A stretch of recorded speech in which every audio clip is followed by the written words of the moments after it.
Hello everyone, welcome back to Unacademy judiciary. This is me Vasudev Monga. तो इस session में हम लोग देखने वाले हैं कि चेक बाउंस के ऊपर सुप्रीम कोर्ट का एक अहम फैसला।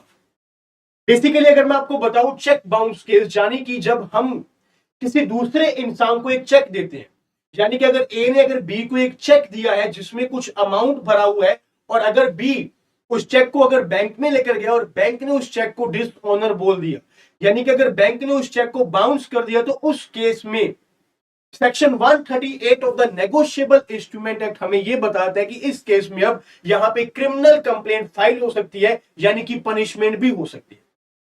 बेसिकली ये हम लोग सब लोग जानते हैं कि whenever we talk about the cheque bounce, जब भी हम लोग चेक बाउंस की बात करते हैं ना, प्रोमिनेंटली हम लोग एक बेसिक तरीके से देखें तो कोई भी अगर ब्रीच ऑफ कॉन्ट्रैक्ट का केस हो, कोई भी अगर ब्रीच ऑफ कॉन्ट्रैक्ट का अगर कोई केस है, तो उस केस में एक सिविल लाइबिलिटी होती है, यानी कि उस केस में हम लोग यहां पे क्रिमिनल कंप्लेंट फाइल नहीं कर सकते, सिर्फ और सिर्फ एक सिविल लाइबिलिटी यहां पे होगी। बट उसी कॉन्ट्रैक्ट में अगर किसी एक इंसान ने दूसरे इंसान को चेक दे दिया, तो अगर ये चेक अगर बाउंस हो जाता है, तो चेक बाउंस को रोकने के लिए हमारे कानून ने यह किया कि section number 138 of the negotiable instrument act में इसको एक क्रिमिनल कंप्लेंट, एक क्रिमिनल ऑफेंस भी बना दिया गया, जिसके इसमें की पनिशमेंट भी हो सकती है ना। हो इस पर्टिकुलर केस में सुप्रीम कोर्ट का ऐसा कौन सा अहम फैसला है?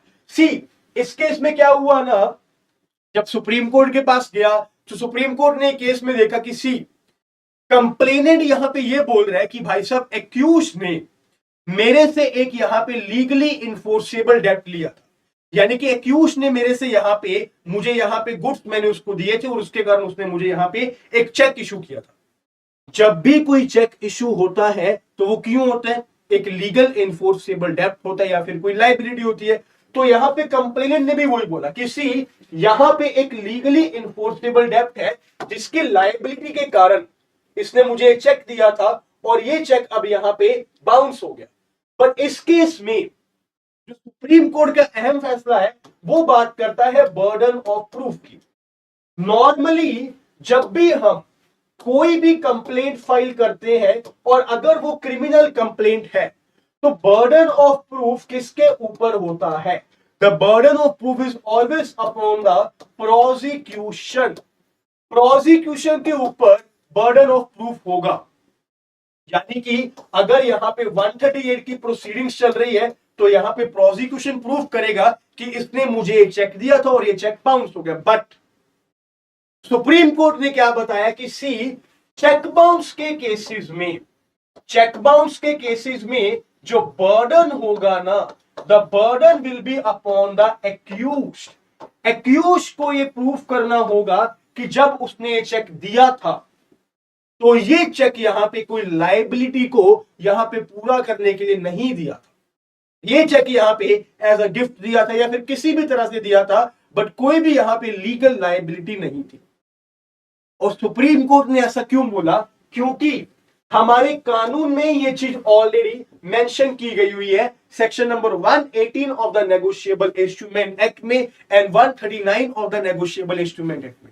Section 118 of the negotiable instrument act यहां पे क्लियरली बोलता है कि जो भी एक चेक है ना, जो भी एक चेक है उसमें जितना भी कंसीडरेशन अमाउंट है, यानी कि अगर 10,000 रुपया यहां पे लिखा है, तो उस केस में यह माना जाता है, ये प्रिजम्पशन क्रिएट कर ली जाती है कि भाई साहब जब ये चेक दिया गया था तो ऑलरेडी 10,000 रुपए के गुड्स दूसरे इंसान ने दे दिए थे।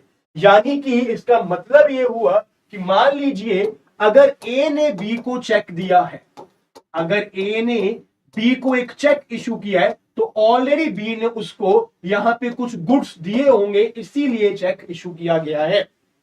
और उसी के साथ सेक्शन 118 क्या बोलते हैं? that the holder of a check is a holder in due course।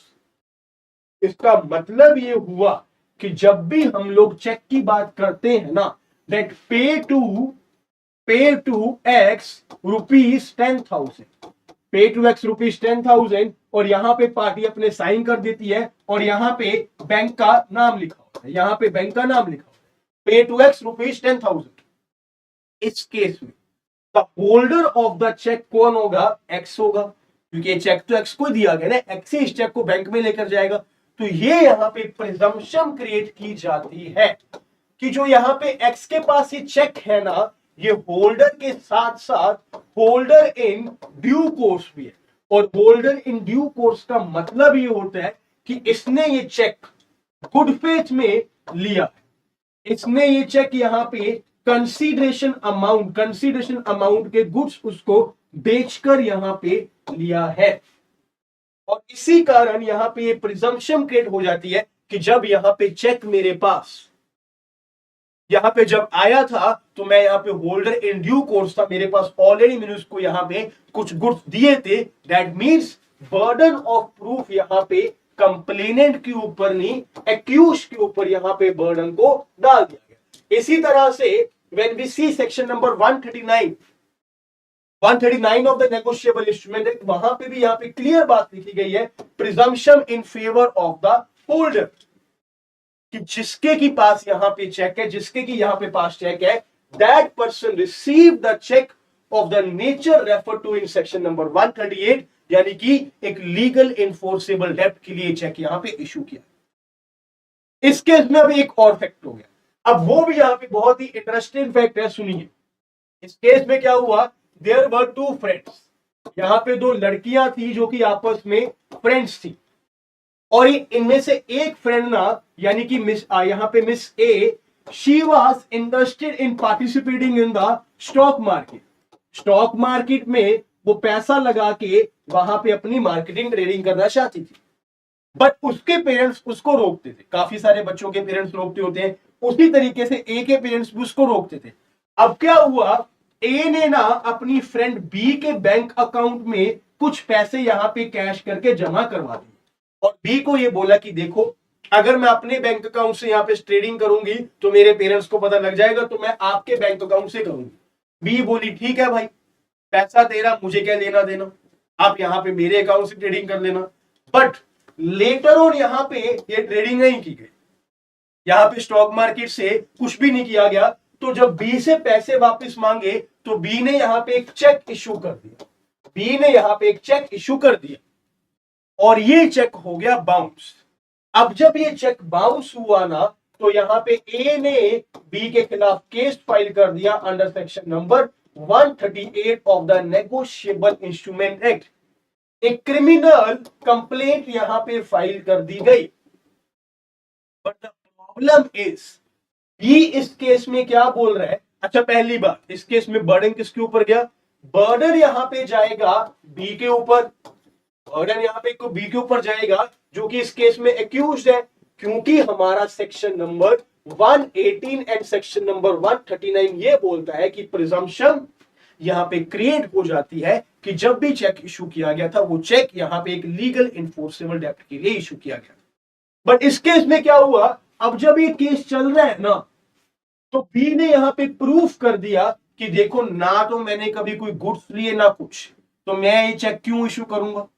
वो यहां पे क्लियरली प्रूफ कर देती है कि मैंने ये चेक इसलिए इशू किया था क्योंकि इसने मेरे अकाउंट में पैसा जमा करवाया था, वो पैसा इसने इसलिए जमा करवाया था क्योंकि स्टॉक मार्केट में पार्टिसिपेट करना था। इसका मतलब क्या हुआ कि जब एक्यूज ने अपने बर्डन को डिस्चार्ज कर दिया, जब एक्यूज ने अपने बर्डन को डिस्चार्ज कर दिया, तो यहां पे बर्डन ऑफ प्रूफ अब शिफ्ट हो जाएगा दोबारा कंप्लेनेंट के ऊपर। तो सुप्रीम कोर्ट ने यहां पे क्या बोला कि अगर एक बार एक्यूज ने अपने बर्डन को डिस्चार्ज कर दिया, then as per section number 102 of the Indian evidence act, ये बर्डन डिस्चार्ज हो चुका है, और अब ये बर्डन दोबारा से कंप्लेनेंट के ऊपर है, और कंप्लेनेंट इस केस में अपने बर्डन को डिस्चार्ज नहीं कर पाई, इसीलिए इस केस में यहां पे कन्विक्शन नहीं होगी एंड एक्विट कर दिया जाएगा। Rebuttal of the presumption by the accused, जब एक्यूज ने यहां पे प्रिजम्पशन को रेब्यूट कर दिया, जब denying the complainant's version, the accused rebutted the presumption stating that there exist no legally enforceable डेब्ट टुवर्ड्स द कंप्लेनेंट, उसके बाद दैट मींस यहां पे एक्विट कर दिया जाएगा। तो ये चेक बाउंस पर एक बहुत ही अहम फैसला है, जिसमें कि हम लोग क्या देखते हैं कि चेक बाउंस केस में जो बर्डन होता है वो एक एक्यूज के ऊपर होता है, और अगर वो बर्डन को डिस्चार्ज कर दिया जाए उस केस में section 102 of the Indian evidence act के साथ ये बर्डन को आगे शिफ्ट कर दिया।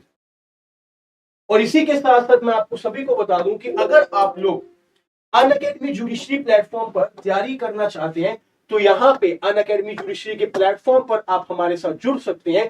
काफी सारे कोर्सेज हैं हमारे, और अगर आप लोग इस समय यहां पे इस क्रैश कोर्स में इनरोल करोगे, किसी भी कोर्स में इनरोल करोगे, तो आपको यहां पे फ्लैट 50% यहां पे ऑफ मिलेगा by using the code MONGA। आपको एक कोड यूज करना है, मोंगा कोड यूज करना है, और इस कोड को यूज करके आपको यहाँ पे फ्लैट 50% डिस्काउंट मिल जाएगा किसी भी तरह की अगर आपको प्रेपरेशन करनी है। नाउ यू सी, अगर आप देखोगे तो ये सारे के सारे बैचेस आपके पास हैं, और ये एक है क्रैश कोर्स जिसमें की सारी तैयारी आपको मैं करवाऊंगा personally. All the major subjects and the minor subjects will be taken by me. I will take all the subjects. ये क्रैश कोर्स है जो कि 24 अप्रैल से शुरू होगा एंड 30 जून तक ये आपका पूरा का पूरा क्रैश कोर्स चलेगा। इसमें भी इनरोल करने के लिए you can apply the same code Monga. I will see you people in the live classes as well. Thank you so much. जय हिंद, टेक केयर।